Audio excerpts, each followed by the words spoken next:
Hello, I'm Mark from Gcode Tutor, and I'm here today with Practical Machinist to talk about some Gcode shortcuts we can use to speed up our programming.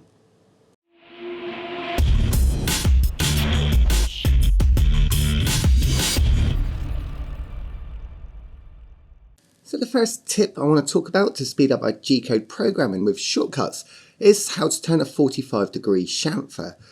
So when we're turning 45-degree chamfers, there's a very easy formula we can use to make sure that each point is correct. So we don't need to use trigonometry or to plot those points.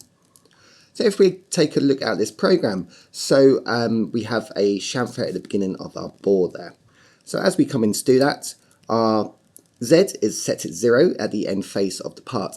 So if we're looking at cutting a 20mm bore and we want a 0.5mm chamfer, we double the X. So because of the radial nature of turned parts, we would start off with X21 and then go down to X20, which is the diameter of the bore we're starting. But in Z, we're only moving 0.5mm. So if we want a 0.5mm chamfer, we double the X distance that we move. So it's a very quick and easy way to remember how to cut an internal chamfer or even external on a CNC lathe with Gcode. Now when we use CAD/CAM and we generate our Gcode by using that software, we often see line upon line of movements, and it's very hard to read and know what these movements are.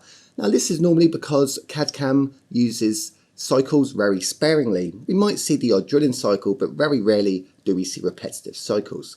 So with Gcode, we can use these cycles and it really speeds up our programming, reduces the amount of code and makes it much easier to read for the operator at the machine if they need to do any shop floor edits. So we have two different cycles available to us, CAN cycles and repetitive cycles. Now I've gone over both of these types of cycles before in great detail in previous videos.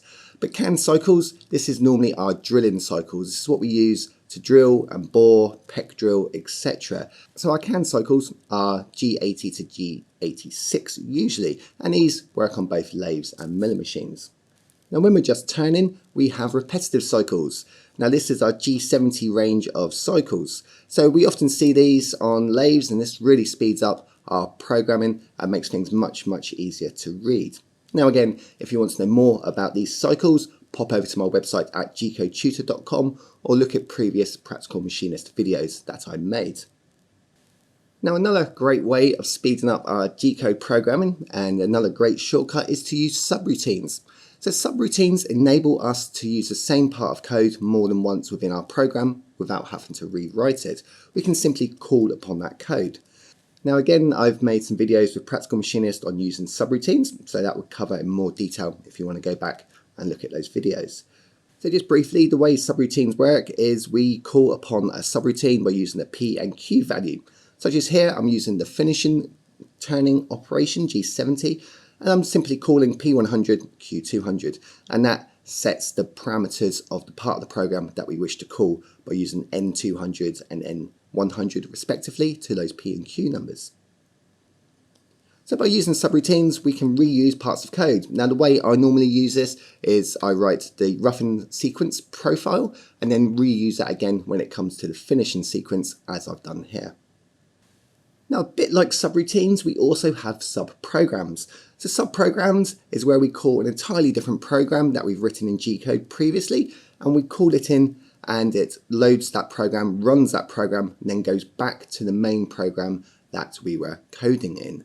So the reason we would use subprograms, for example, is maybe to use the bar feed for tool changing, etc, etc. So we can call upon those programs to do something in the machine that we do a lot. So it might be a bar feed pull on a lathe. So we would run a subprogram to pull the bar out, and then we go back to the main program to start machining that bar that we've just extended from the chuck.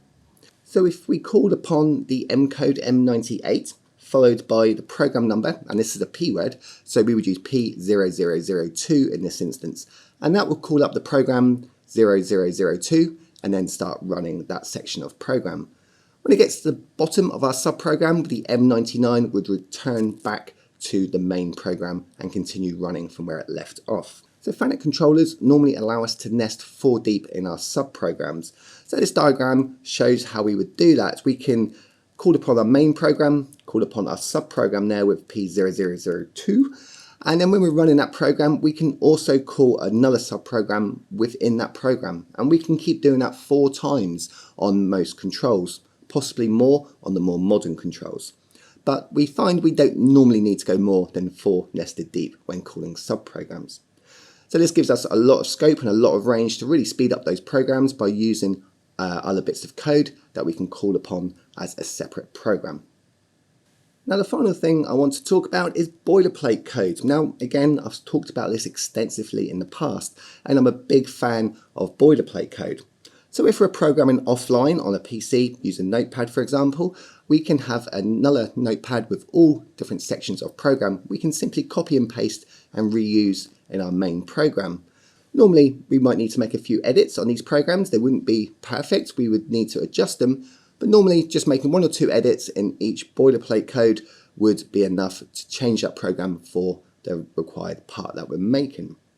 So here's an example of a tapping sequence that we might use and store as boilerplate code.